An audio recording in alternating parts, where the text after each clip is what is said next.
आपल्यासाठी वधस्तंभावर जे 7 वचन म्हटले त्याच्यातलं आपण पहिला बघितलं क्षमाचा वचन, कि क्षमा का वचन हमने देखे कि यीशु अपने पिता से प्रार्थना करता है कि हे पिता इन्हें क्षमा कर क्योंकि ये नहीं जानते कि ये क्या कर रहे हैं। तो ये वचन सुन के आगे क्या हुआ वो हम देखेंगे। लूका 23 उसका 43।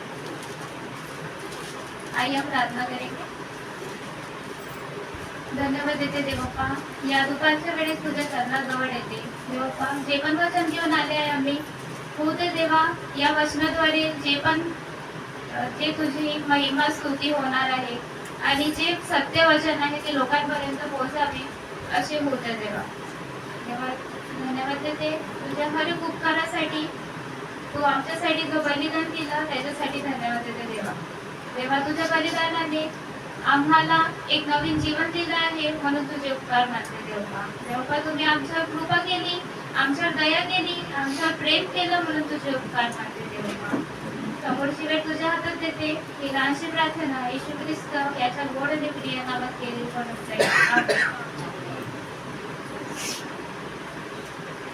उसने उससे कहा, मैं सच सच कहता हूँ कि आज ही तू मेरे साथ स्वर्ग में होगा। मरकुस उसका 22 में लिखा है, 22 उसका 15 उसमें लिखा है कि यीशु के साथ उसके दाई और बाई और 2 डाकू होंगे। और यह भविष्यवाणी यशायाह में हुई थी, यशायाह ने की थी कि यीशु 2 डाकुओं के साथ पकड़ा जाएगा। तो ये यहाँ पे कहा गया है कि उसने उससे कहा, मतलब यीशु ने उस दूसरे डाकू से कहा। तो वहाँ पे क्या हुआ होगा तब?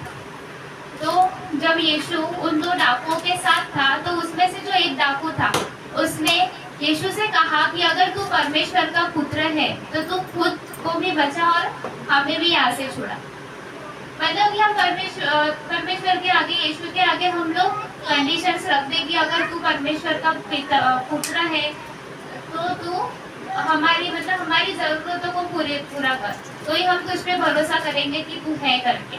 लेकिन जो दूसरा डाकू था, जब वो जो पहला डाकू बोल रहा था ऐसा, तो फिर यीशु ने प्रार्थना की कि हे पिता ये नहीं जानते कि ये क्या कर रहे, तो इन्हें क्षमा कर।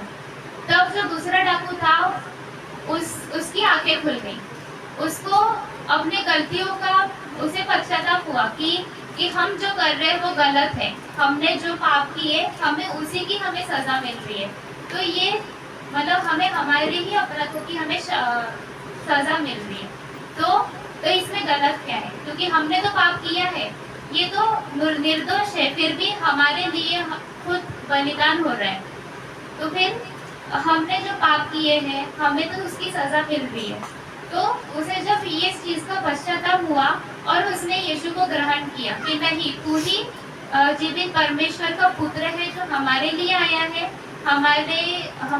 हमारा उद्धार करने के लिए आया है। और जब उसे अपने गलतियों का एहसास हुआ, उसने यीशु को ग्रहण किया, तब उसका सच्चा उद्धार हुआ। तो ये दूसरा वचन उद्धार का यही है कि जब हम परमेश्वर को जानते हैं, हम जब मानते हैं कि यीशु हमारे लिए आया, हमारे लिए उसने खुद का बलिदान दिया और हमें एक नया जीवन दिया है, तो हमारा उद्धार होता है। और अगर हम फिर से अगर वही गलतियां करते हैं, हमारे गलतियों को परमेश्वर माफ करता है, लेकिन अगर हम 10-10 बार वही गलतियां कर रहे हैं तो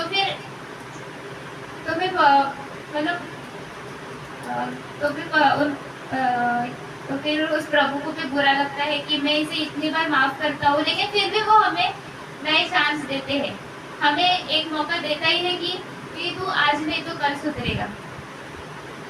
तो हमें भी ये चीज जाननी है कि हम किसके समान है। हम उस डाकू के समान है कि जो परमेश्वर के आगे कंडीशंस रखता है कि तू हमारे लिए ऐसा कर तो हम विश्वास करेंगे, या फिर उस डाकू के समान है जिसने वो चीज ग्रहण की, विश्वास की और परमेश्वर पे विश्वास किया कि नहीं, यही वो पिता का बेटा है जो हमारे लिए आया और यीशु को ग्रहण किया, क्योंकि वचन कहता है कि बिना यीशु मसीह के हम उद्धार नहीं पा सकते या फिर हम परमेश्वर को नहीं देख सकते। देवाचे धन्यवाद असो या वचनाचा